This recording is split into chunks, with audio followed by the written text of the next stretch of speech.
All right, you guys, welcome back to the show. Today, we have another amazing story, amazing agent, amazing human being here to tell his journey in real estate, Mr. William Rojas. Welcome to the show, my friend. Hey, Brendan. Thanks for having me on the show. I appreciate it. Absolutely, dude. Looking forward to telling your story and to start off with a bang. I didn't butcher your last name. I've called you Roaz and all kinds of stuff, but nobody has as worse of a last name than I do. So there you go. But anyway, appreciate you jumping on with us today. Yeah, of course. Thank you for having me. I appreciate it. For sure. So before we jump into your story, just tee it up for us. Where do you sell real estate and how long have you been an agent? So I sell real estate in Orlando, Florida. I've been a real estate agent for, I've been licensed for about 2 years. And this was my first year in real estate sales before I used to work in property management. Got it. And how long have we been working together now, you and I? Since I think I checked, it was like April. I started in the course only, and then I moved over around I want to say August into the coaching side of things, which was pretty recent. Got it. Yeah, I love our time together so far. Our conversations, I love them, and I always tell you that. But and I want to get into that in a little bit. But what attracted you to get into real estate? Like, what did you see? What did you hear that said, okay, I want to get into that business? So it's funny that you asked that. I used to actually be in sales. I used to sell really high-end bicycles, like bikes. I used to be a cyclist before I had a daughter, and a really avid one too. And so I used to sell these high-end bikes, and that was kind of like sales for me. And I didn't realize that I had this skill of like selling and customer service and stuff like that, because I was going to school at the time, and I noticed that everyone around me was doing really well in real estate. So I said, you know what, let me just get my license and, let me tackle this and see where I go. So that's got it. Short. And so you were selling high-end bikes right before you got into this business? Yes. And so I was selling like really expensive bikes. We're talking about like $15,000 without a motor, Yeah. So there's clarity there. There you go. So, and just for context, like what type of like income were you used to making before you got into real estate sales? To be completely transparent with everybody, I guess you could say I was making an hourly wage. I wasn't commission based right off the gun.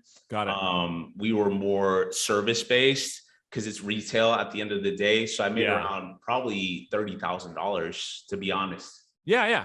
Got it. And so you looked at real estate and said, dude, a lot of these people are making a lot of money. So there's a big upside for you. So you get in the business, you told me off, like, well, you said what? This is 2021 is your first full year, right? Yeah. So in 2020, I was in property management, and that's where I started developing more of my sales skills, because I was doing new business development. I did marketing and lead generation at the company too. And I was able to get 35 accounts for that company that first year I was with them. Phenomenal. Now, so give me more context. Like as we finish up, you and I are making this at the end of December 2021. How will you finish your first full year in real estate? So finishing my first year, I will have generated about 20 total sales. Awesome. My first year. Yep. Dude, that's phenomenal. And so what type of income does that give you in Florida? About 100,000 is what it gives. Dude, yeah. I guess I didn't realize that until now, because what I didn't realize was how big the jump was for you financially. Like, what is your spouse saying? Like you were doing X, right? And now you're making 6 figures, first time in your life, right? Yeah. So what's that like? So it's amazing, man, because when I started this business, it was crazy. My wife was pregnant, and I told her, hey, I'm going to jump into this business. I need to put my back against the wall and get uncomfortable. And I said, I think I have the potential of making more money than before. So I spoke with her. And at the end of the day, when we had that conversation, she was nervous about it. But at the same time, I knew it was the best option for me in order to make, what I wanted to make. I had opportunities at making an hourly wage, but I told her I want that unlimited income where the more I work, the more I earn. So that's where I decided to pull the trigger and just take a leap. And I'm glad I did, for sure. Well, yeah, dude, congratulations. I mean, that I guess, again, I didn't realize the disparity the gap was so big from where you were at before to what you did this year. Dude, that's super, super exciting. So let's kind of break down the business, right? So when you first got started on the sales side of things, did you have like a big epiphany, like most people do, which is like, damn, I thought it was this way. I had no idea how hard it was to generate business. Like, did you think it was going to be easier than it was or harder than it was? So I didn't think it was going to be easy because, obviously I came from a lead generation background and producing business that came my way. So it wasn't hard, but it was kind of hard because you have to figure out what path you're going down.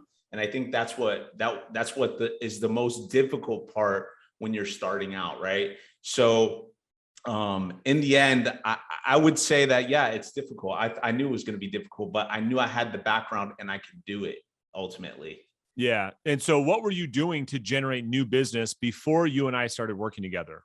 So obviously my sphere was a big thing. And then after that, I was on a team at the beginning of the year, but when I joined your program is when I started really converting, because of the way you talk to people. And I think I even messaged you a couple months ago and I told you, I want to learn how to talk exactly like you talk. And that ultimately, because it's what you say to people to get them to understand where you want to go in the conversation. And it felt like when I was, learning from you specifically is what got me like over that edge and reminding me of like questions that I need to ask in order to get people to convert. So that's what led me to where I am now. So with the team, I was able to get leads, and I was tired of sitting there and waiting for them to come to me, because that's not my mindset. My mindset's looking for business. So I heard one of your videos, and ultimately that's what led me to make the jump out of the team and take further risk into growing myself. So I walked away from the team, and then I developed more skills to be able to get more business at the end of the day. Yeah, I love it. So a couple really key things there. So yeah, you just hit it. The when somebody's on a team, when they first get in this business, it does give you like a level of comfort and a level of certainty almost, right? Like you feel safe. So not only were you in a new business that your wife's like, man, babe, I don't know about this. You're like, don't, I got this. You then left the team, but on the team, were they giving you buyer leads mostly is what they were doing, like internet buyer leads? Or so this is what happened with the team. I was getting buyer leads and we were like in the craziest market of sellers. So here the market's hot, like houses get on the market on the weekend. They have multiple offers by Monday. So I started realizing this, and I did close 3 sphere buyers at the beginning, but then I started changing my pace and looking for that selling side, which is where you came in. I started looking up like, how to prospect, how to sell. I'm interested, in prospecting. And then that's when I found you. And I was like, wow, this is phenomenal. Let me see where I could go with this. So I told my wife, hey, I'm going to make this investment. It's going to be worthwhile, because I'm huge on education. For sure. I think I told you I read all the books behind you, like that are behind you in the coaching calls that we have together. I've read almost all of them. I love it. So that's like, I think that's where things started to convert for me from there on forward. I love it. So then the next thing you said, and you just talked about a little bit more, was like the importance of sales skills. And this is something I think that, quite frankly, isn't talked about enough in our business. And let me ask you this. Regardless of how a real estate agent is generating their leads, would you agree that skills will be the thing that determines the level of success an agent can reach? Like, regardless if they're buying leads, doing open houses, working sphere of influence, direct outbound prospecting, working with referral partners, put that aside. When somebody says, yeah, let's get together, do you agree it's all about skills? Yeah. And that's exactly like, I'm a mentor in our brokerage. So that's the first thing I tell people, is to make sure that, you understand how to actually talk to somebody. Even if I'll give you an easy example. If you're running an open house, sign in here, I'll be happy to help you. That's going to be like almost being spammy versus saying, hey, can you sign in? So the owner knows that I'm working today. That gives people more peace of mind of signing in and not feeling like they're being bombarded. Exactly. So I feel like anything you say, whichever lead source you're going after, skills is going to be number one, period. Yeah. All right. So you and I completely see it the same way. And it's amazing. Like this, it doesn't get talked about. Like we are in the communication business, but nobody talks about communication skills. Everybody's so worried about like strategy, like everyone's obsessed with leads. I don't think leads are an issue right now. Like leads, you can get leads from 1,000 different places. I am under the belief, William, that it's all about lead conversion. That's the bigger issue that people have, not a lead generation problem. So even though most agents getting in the business obsess over lead generation tactics and strategies, Of course, when they get down to it and they start getting leads filtered into their system for wherever they get them from, they quickly say, oh, shit, I don't have a lead problem. I got no skills. Yeah. Because when they pull out the credit card and they give it to a Zillow or a realtor.com, they think all their problems are going to go away. It doesn't change one thing. Because as soon as the lead comes into CRM, they got to pick up the phone and talk to the prospect. And if they have no skills, it doesn't matter. Would you agree with that? So even if you're generating a lead, basically, like financially, let's say you're putting money down, you're still cold calling essentially that individual because you haven't met them yet. Not really cold calling, but it's 100% you are. But you're Absolutely. You're building a relationship, and then determining that conversation will ultimately get you the business, right? That's right. Meeting with them, conversating with them, and then converting that person to work with you. Yep. So I love it. So let's talk about skills for a second. What are, so you and I have been working together, you said since April, I think, right? So tell me, what are some big ahas that maybe you can share with the audience from a sales skills communication standpoint that you think have made the biggest impact on your mindset or your skill set? So one of the biggest things that I realized, which was something that was huge for me, and you brought it back to me right when I jumped into the coaching program, is the fact that people purchase on emotion, and that if you don't know the motivation and time frame of that individual, they might not be a qualified person to work with, right? So when I started, I was going on these preview appointments like you suggested, and I was spinning my wheels. And then there was this point where I went to a FISBO open house on a Monday, and I was like, no one's going to be there. This is going to be perfect. I can't wait to go. I get there and there's people in and out of the house, And then, so I took a step back and I was like, I need to learn more. I need to learn what do I need to do to convert this? It's not just about knowing the script. The script is important, 100%, but it's more so finding out what's their motivation, their pain, why are they moving, and me being the solution to help them. That's kind of pretty much what I love it. So are you saying that it's less about, when you say it's less about the script, are you saying it's less what you say and more how you say what you say that will move the needle? Correct. So when I read your book, that's when things really changed for me, because then I started reading like the NLP or neuro linguistics programming. And that right there was where I started to see the magic happen. So I started converting for sale by owners, because I only prospect for sale by owners in this market because there's no expireds here. We'll get like one or two, maybe a day. Yeah. So what I did was, when I realized that there was a whole bunch of for sale by owners, if I didn't contact them the first time, I would get them in the FISBO black hole, and I would convert them because they were on the market longer. And then what I would do was find their motivation timeframe and then show them the solution a little bit, and then meet with them and then convert. So it was amazing. And then up until now, I've been learning how to follow up, which is another process that you have to kind of go through yourself to see what works for you. So love it. So your business now, are you just working your sphere of influence database and then for sale by owners? Are those the two lead pillars now? Right now, yeah. So I'm starting to work in downsizers, because I'm seeing a lot of indicators of that, especially here in this market. And so that's the other lead pillar I'm planning to go after. And then down the road, once I master those three, I want to go after maybe divorce would be the next step. Love it. I love it. So let's walk people through, William, like an average day and then let's do that.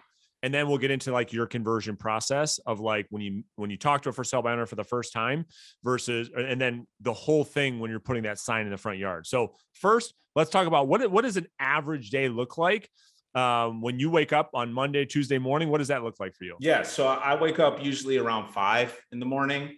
And I'll get up. I actually purchased a gym. I work out in the gym in my garage. Then after that, I get ready for the day. I meet with I take my daughter to daycare. And then from there, I come back and I start prospecting immediately. So I start prospecting a little later than most people. It'll probably be like around 9:39. And then after that, I take care of anything else that I have to do throughout the day, whether it's administrative or not. And then there's some times where I'll do a night prospecting from like 4 to 6 or something like that. Nice. That's pretty much how. So when you start prospecting like 9:30, like how much prospecting are you doing to give people context? So you're going to make 6 figures this year. How much prospecting are you doing to generate that type of income? So it's kind of funny. Like, since my skills have gone up, it's gone down. I'm not going to lie to you. We spoke about this last coaching call. I'm not recording the numbers yet. Sure. But that's my goal for next year. So I can start, seeing growing. where you're at. Yeah. So, I'll prospect usually for about, maybe about an hour or 2. I usually do, or 3, and then I'll usually take breaks in between and then do something else in between. That way I come back refreshed and then go at it again, or I'll go for a walk and then come back. That way it's not, prospecting's not fun. It's not. You have to make it fun. So that's right. If you're able to take breaks in between, it helps kind of push that goal along pretty much. Yeah. So in an average day, like based on your skill set today, how many appointments are you able to secure? If you call for 2 or 3 hours, are you able to set a FSBO appointment pretty much every day, or are there a couple a week? Like how many are you setting per week? So this past week I set 2. Got it. Which is good. And then I'm probably going to convert that one today. I think we're talking about it. So he's real close. He just has to make the decision. But yeah. You feel good about it. Out of 2, I'm really generating 50%. I did pull some numbers. Out of 17 listing appointments that I've had, I've converted 14. That's like around 80%. So because of what you taught me, like the conversation, like letting them know days on market's really going to affect you and things like that have really helped me push the envelope and getting people to thinking and using me as their agent ultimately. All right. So that's what I want to transition into. So I want to pull my calculator up real quick. So is it actually, let's see, 14. Yeah. So it's about 85% closing ratio with these for sale by owners. People watching this, like new agent or experienced agent, doesn't matter. They're going to be like, how in the world are you able to do that? So let's walk the people through, William, your process when a for sale by owner says, yeah, William, we'd like to meet with you. Walk us through what you do from that point until you're getting that contract signed. So basically when I get the lead and they want to meet with me, and then from there, the follow-up is what you're saying? Or the follow-up from the phone call? Yeah, really just from when you set a listing appointment, like I want to understand, what does your listing appointment process look like so that you're converting at such a high level? Like, do you have a conversation after you set the appointment? Are you sending them anything? What does your listing appointment look like? What are you saying? What are you bringing? Walk us through that whole process. So it's funny. The last listing that I recently had, they were in Washington, D.C. And so I did meet them here, and I kind of forced my way into the home because I live local and I really want to target this area. So when I got into the house, I told them, I would love the opportunity to interview for the position. So she wasn't answering any realtor calls at all, like zero, any calls at all. And I was the only one conversating with her via text. So I followed up with her every week. I let her know. She's like, oh, I think it's slowing down because of the holidays. I said quite the opposite. And I gave her some feedback.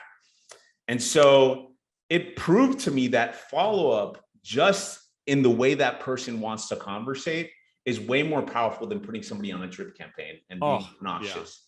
Yeah. So I learned that because you told me that you used to do that before. And it's a proven fact. If you could find that person's form of communication, at the end of the day, you're gonna be able to have that conversation with them and follow up with them and build a rapport until the point where they say, which is exactly what she said, we trust you. We trust you and you're aggressive and we like that. We'll go ahead and sign with you tomorrow. You know what I mean? And then I had an opportunity to talk to them over the phone. And so we went over a couple of objections, which is something else that people need to learn. Maybe a couple. I think the Wolf of Wall Street calls them patterns. Different patterns to kind of like, be able to have that conversation and then finally, weed out any objections and then, close pretty much. Yeah, because really the once you've done everything right leading up to where the seller makes a decision, I think you nailed it. Everyone thinks it's about closing. It's really how you open up the relationship that actually wins you the business, not like this fancy close. And so, right. And so what I always tell people is like, follow-up is part of the interview process. They're seeing, do you do what you say you're going to do? Like, how is it in our communication throughout the last couple of days or weeks that will tell the seller subliminally, like, is this the type of person that we want to work with or not? And a lot of that decision-making process is during that follow-up. Would you agree with that? Yeah, it definitely is. I mean, that's not the first time it's happened to me. There was a lady that was giving me pushback and she wanted to meet with me at her open house and she said she would be too busy. I show up at the open house. She told me after we were conversating, it wasn't about business anymore. That's when things are kind of coming together. It becomes a little bit personal. Oh, I'm moving because my son, this and this and that. And the next thing you know, she's telling me to follow up with her. Call me on Monday. I'll make a decision on Monday. And I call her on Monday. I like your aggressiveness. Let's go ahead and do it. We'll put it on the market this weekend, this and this and that. And that's what ultimately, brings the deal to kind of together. I love it. And that, you just reminded me of something, but like, that's the other thing from a skills perspective that I remember vividly, a conversation you and I had. I think we actually reviewed one of your live calls and I was like, we're missing the motivation. Like we're talking about a lot of things that are not their motivation. And that's the secret to human connection on like their why. That's where everything lives. Like that's how you set the appointment. That's how you get the leverage to like make a connection. That's how you can ask the right questions. And you are skipping over that completely. And that's what you said was the biggest difference, was really understanding how to dig for that motivation. Is that right? Yeah. Because if you look at it from a different level or a different area in retail, people are emotional buyers, right? That's right. So like when I would work, and we could bring this back to my sales days, when I would work in selling bikes, people would come in and they'd be like, oh, I'm just waiting because our bike shop was by the airport. I'm just looking around. And then I'd start the conversation with them. Do you have any bikes right now? Oh, no. Oh, well, yeah. Oh, and then you kind of roll into a conversation of them possibly purchasing one. Well, check this bike out right here. This is a very nice bike, blah, blah, blah, blah. How much does it cost? It costs about $3,000. I could give you this, and then you end up, kind of selling them something. Yeah. It's crazy. It's crazy. Yeah. So as we finish out 2021 and you look at where you're at now, like how far you've come with the skills that you have now, what are your goals for next year? Like, what do you think you can accomplish in another full year of doing what you're doing now? So I did kind of I kind of want to do anywhere between 30 and 40 sales next year. I want to kind of double, if not do at least 30. I want to do exactly what you say, compound everything and just generate and generate and generate. So I want to grow more than what I was.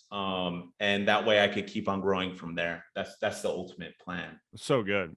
Does your wife work or is she able to stay home? So my wife is a nurse right now. Okay. She's an LPN. So she works a 9 to 5 or a 10-hour shift. Yeah.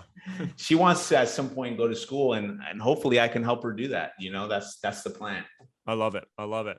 So I guess my last question for you is like, I'm curious if you could either go back to, a year or 2 years ago when you get your license and you can give yourself one or two pieces of advice.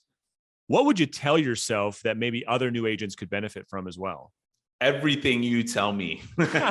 So that's what I did yesterday. I sat down with one of my mentees and I told him, hey man, you have to find all the pillars that you want to prospect or get to know. And then you have to commit to it. And then, this isn't I'm going to sit down and generate business because I have a license. This is, you have to look for business every single day, no matter what. And if you're not looking for business, you're not going to get paid those 3 months. Cause it's right. Like, I think Jeb Blunt said that the first month that you're working will generate you 3 months of business down the road. Right. That's right. So that's what I would tell them. And usually people get shocked with that, but ultimately it's the truth. We work in 90-day cycles. I mean, the work we do today, we get paid for 90 days from today. Exactly.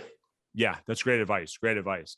Well, listen, dude, this has been great, dude. I really appreciate you jumping on with us today. I'm sure there's gonna be a lot of agents that watch this and say, okay, I resonate with his message. Is there a place where people can connect with you online? Are you on Facebook or Instagram where people can find you? Yeah. I mean, you can look me up, William Rojas Realtor, on Facebook, Instagram. I answer all my messages to everyone that I speak to. So no problem there. For sure. Awesome. Well, we'll have to do this again in a year from now, just to kind of show people how far you've come. But I want to wish you and your family a very, very Merry Christmas and a Happy New Year. And I really appreciate you jumping on with us today, my friend. You too, Brandon. Thank you so much for everything you do. I'm not sure if everybody ever tells you that. I'm sure they do, but you're an amazing coach. And if anybody's even thinking about switching and, doing something different and being uncomfortable, I'd highly advise you to look at Brandon's program, because it's 100% legit. And I can't say anything more than that. Like, you have to experience it to understand how much he actually gives back. I feel like he's my broker. That's how much he gives back. So, well, dude, I appreciate that. And it's just very kind. And it's, it's funny because it's like when you say that, it makes me feel that the work that I put forth, the effort is all worth it. And so it really does mean a lot. We really appreciate working with you as well, for real. All right. Thank you, Brandon. All right, brother. We'll talk to you soon. All right. All right, man. Take care. All right. Take care.